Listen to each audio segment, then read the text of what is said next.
That summertime heat is crazy. HeatWave so hot. He said, "Nah, man, turn it down. Her phone overheated. Let's take a moment and regroup." So where were we? We were on Kalani and Soul fighting. Solid match, good stuff. They were representing, man. That's what I thought. I thought that they looked like the future of the women's division. That's what I'm looking at. I'm like, I really enjoyed seeing both of them literally show the people, you know, what it takes. Because it didn't seem like they were developmental at all. That's what I was looking at. So I enjoyed watching Kehlani and Soul Luka go at it. Kehlani picked up the victory, fine, clean victory, no bullshit, good stuff. Good sportswomanship at the end, good. And then we just call it that.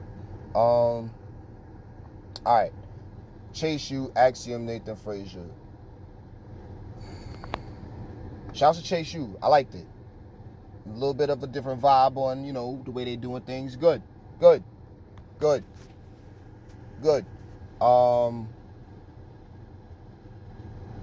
They looked good. Now, they went up in there against the tag champs. Axiom, Nate Frazier. I like them both, obviously. Been liking them. A little bit worried about it. Okay, so where can we go with this story now?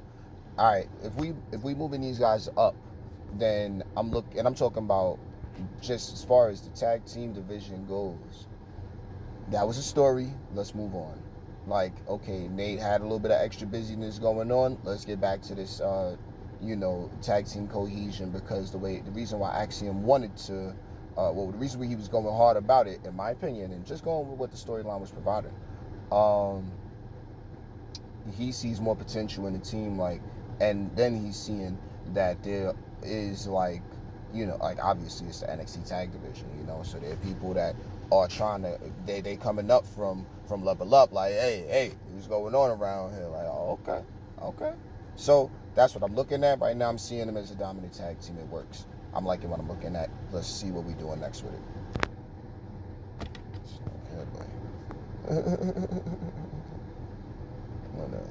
Always family right around. All right, so then, okay, so good match. Chase U can continue. It was nice. Let's keep it going. I don't know what's happening next, but I'm gonna leave that one to creative because they got their ideas as far as the university. Let's move them forward and keep it going. More character development for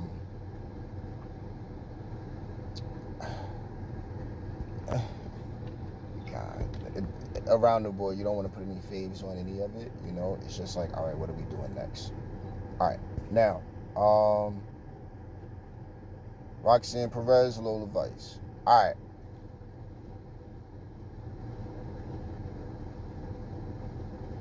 It was a really, really good match. In my opinion, I know it was a couple of moments, but they could keep up.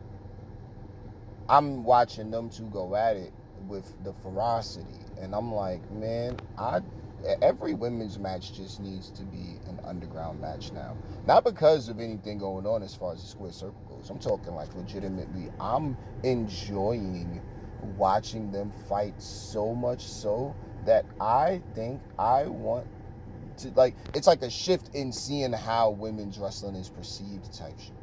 You know what I mean? Now, women can be glitzy and glamorous, but that underground element as a constant, like, no, this is the way we're all going to settle it moving forward. Like, whoa.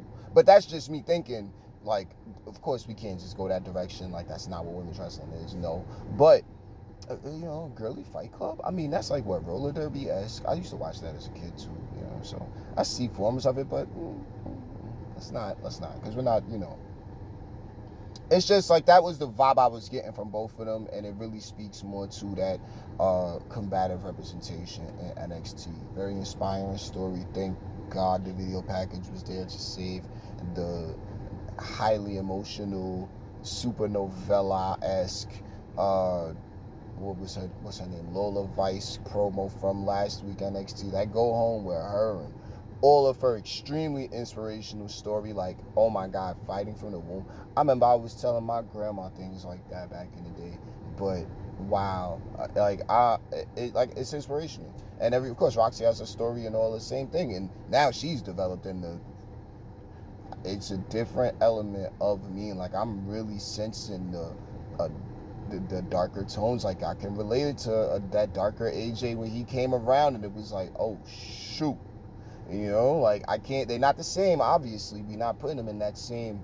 They're not the same wrestler, obviously, but the category, I'm loving it. I like Roxy like this. Like she's crushing it, and then Lola is just another piece that says we are NXT right now. So good shit. For I enjoyed watching those matches. Let's move on. All right. Ethan Page, Trick Williams, Sean Spears, and Javon Evans. Everybody got their moments. Sean Spears looked like a fucking idiot. It was good to see him moving. He looked like the most experienced in my opinion. I could be wrong, but the decision that needed to be made to get the title on Ethan, I mean, what was that last time around? Trick was overcoming, so it wasn't really a heel thing. Now, if Trick gets the title back, it could definitely, like a 2-time champion could definitely work. Like, I like that. I think it can work for him. As far as that chase goes, whenever it happens, for Trick for him, like, I bet, like, I'm not stressing it because I do understand that it's still, like he nobody's larger than the championship and company. All the rest of that, we know that. But at the end of the day, we can definitely, we can see Trick right now not needing the heavyweight championship, but eventually getting it back. I can see that story for him. Just as far as like that decision, like we're getting Ethan Page, as a heel figure, get him a championship. Who's this? My man. You can't get 10. 10 don't need that champion. Like Ty Dillinger, that guy. That's who that was. I mean, that's who we saw. That's who the crowd was looking at. It wasn't no Sean Spears. But the mask thing, cool. If he just grows his hair back to be normal, he, in my opinion, and with that little mask figure and all the rest of that, and the chair and all, I think he's on to something. Like that. Not, of course, a darker element or whatever, but I think he can really work because he has the character that he's been trying to develop, and I feel like in this new era, he's able to lean a little bit more into that, and it's working for him. If I'm correct, I don't know, but I'm liking it. Let's get rid of that mohawk. My opinion is what it is. If he keeps it, he keeps it. That's the only part though. Like that's literally nitpicking. I like him though. Dumbass move at the end.